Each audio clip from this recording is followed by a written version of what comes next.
So this video is about factoring, and the first type of factoring is finding the greatest common factor, which is also known as GFC. So basically the question that you have to ask is, what do they have in common? So this is one example. What do they have in common? They're both multiples of 4. So I can't put the 4 outside. So what I'm doing is dividing both terms into 4. Dividing both by 4, I get x plus 4. Or another example is when you have something like this. They are divisible by 5, so you're going to put the 5 outside, and they have the y in common, which I'm going to put the y outside of the parentheses as well. So then only x is left, because if I divide by 5y, the only thing is left is x plus 5. Another example is 3x squared plus 9. So what can be divided by here? By 3x squared plus 3. What if I had another example just like this one, but then I have the x? You can divide both sides. Another way to factor is by factoring a trinomial as two binomials. So for example, if you have something like this and you have to factor, what you have to do is FOIL. I'm sure you've heard of it. FOIL means you have to multiply all of them. So x times x squared, x times plus 4 is 4x, 3 times x is 3x, and 3 times 4 is 12. I'm going to combine the like term, so both of them have the same x, which I can combine like this. So this is going to be your factor form. Another way is to factor this equation right here. So basically I have to go back to this form right here. How do I do that?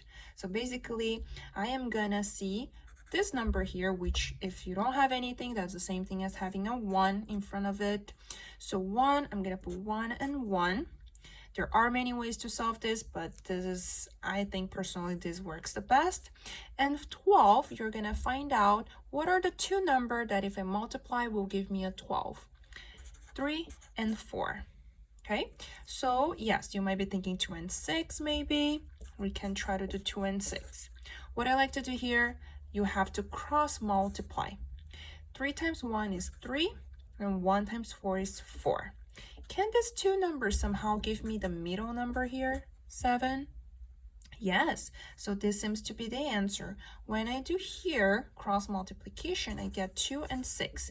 This won't give me a 7, so this one is not correct.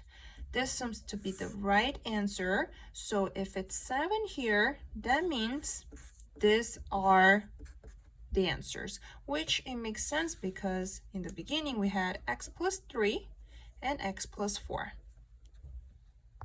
All right, but what if you have a different sign? For example, x squared minus 10x plus 24. Okay, in this case, I'm gonna do the same way. This is 1, so 1 and 1. And this 24, I'm gonna break it, so it becomes 6 and 4. It could be 3 and 8. We will try that as well. So basically, I am gonna do the same thing, cross multiplication. 4 and 6, and here as well, 3 and 8. Somehow these two numbers will have to give me the middle number, which is -10. This one is not gonna work because I cannot find any way for me to get -10 from 3 and 8. So this is not the answer. But I know that somehow 4 and 6 could give me a -10. How? If I put a negative sign here, it will give me -10. So this seems to be correct. If I put a negative and negative, -4 times -6 will get me a positive 24. And if I cross multiply, I'm gonna get the middle number. So this seems to be the answer. So my answer is x minus 4 and x minus 6. Another way of factoring is factoring a binomial as a difference of square. So for example, how would you factor x squared minus 4? So this will be equal to x plus 2 and x minus 2. Why is that so? So when you have a squared minus b squared, the formula could be a plus b and a minus b. What I'm actually doing here is I am doing a square root of 4 and a square root of this. So square root of x squared, it will be x, and square root of 4, it will be 2 and 2. But you have to always have a different sign. Let's try one thing. X squared minus 9. Let's say you say it's x plus 3 and x plus 3. Why is this incorrect? This is not correct because if I FOIL, I'm gonna get x squared plus 6x plus 9. This 6x is not there. Also, the plus 9 is not correct.